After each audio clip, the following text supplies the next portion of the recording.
Du 19 au 23 octobre prochain aura lieu la dernière session de négociation avec les 195 pays avant la COP21. Et le premier jour, lundi, viendra sur la table des négociateurs le nouveau brouillon d'accord de Paris, qui a été réduit puisque dans la dernière session de négociation, il faisait encore quasiment 90 pages. Aujourd'hui, il en fait 20.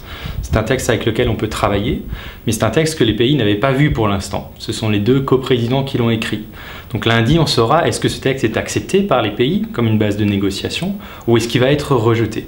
S'il est accepté, c'est une bonne nouvelle parce que c'est un texte dont la longueur est propice à un accord.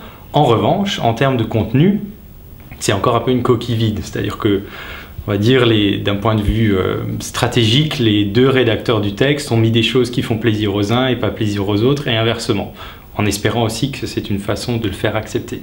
Et donc, dans la semaine qui vient, si le texte est accepté lundi, l'enjeu pour les ONG ou pour les églises sera de pousser à ce qu'aux bons endroits, ce soient les bons mots qui soient placés. Je vous donne un exemple concret. Il y a l'idée d'avoir un objectif de long terme pour l'accord de Paris, qui pourrait être, par exemple, sortir des énergies fossiles d'ici 2050 au niveau mondial. Est-ce qu'il y aura ces mots-là ou est-ce qu'il y aura un mot plus large du type arriver à la neutralité climatique ou quelque chose comme ça? C'est ça qui se joue dans les différents articles.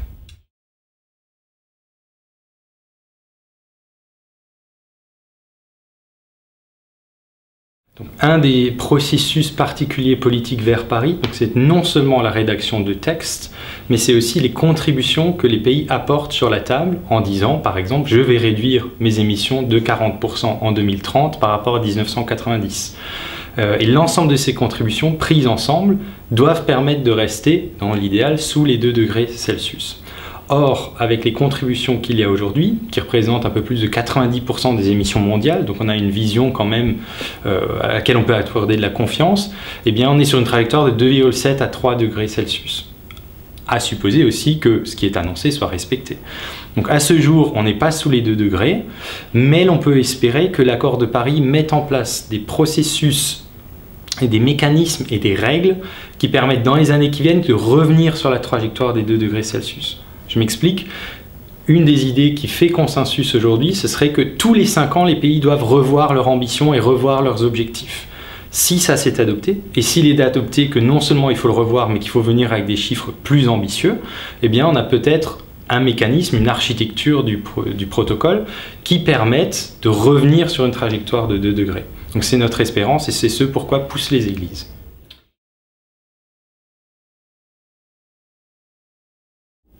Alors 2 des 3 grands pèlerinages vers Paris ont commencé. Celui qui venait déjà de Scandinavie a commencé en Norvège le 7 juin dernier, donc ça fait des semaines et des semaines. Ils sont passés de Suède, Finlande, au Danemark, le nord de l'Allemagne à Flensburg le 12 novembre dernier, et ils sont en route là, dans l'ouest de l'Allemagne vers l'Alsace-Lorraine. Ils vont passer par Metz. Le pèlerinage qui vient d'Italie, qui est donc celui de Yep Sanyo, ancien chef négociateur des Philippines, avec d'autres personnes des Philippines, donc vraiment des communautés vulnérables au changement climatique qui marchent jusqu'à Paris, sont partis fin septembre et sont actuellement en route aussi dans le nord de l'Italie, et puis ils arriveront à Genève début novembre avant de passer en France.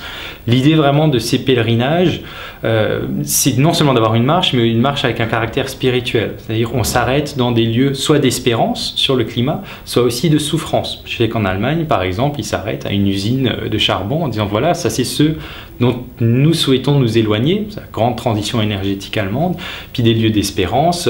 Ça peut être une centrale solaire, ça peut aussi être une communauté où les gens mettent en œuvre des actions qui permettent d'aller vers la transition. En France, un exemple, ce serait Alternatiba. Si s'arrêter dans un Alternatiba, ça serait une façon de mettre ça en avant. Alternatiba, c'est un village des alternatives qui montre ce qui se fait aujourd'hui, ce qui fonctionne aujourd'hui, sans qu'on ait besoin d'un nouveau texte de négociation ou de décision gouvernementale, dans tous les domaines de l'existence, que ce soit le vêtement, que ce soit les transports, l'alimentation, etc.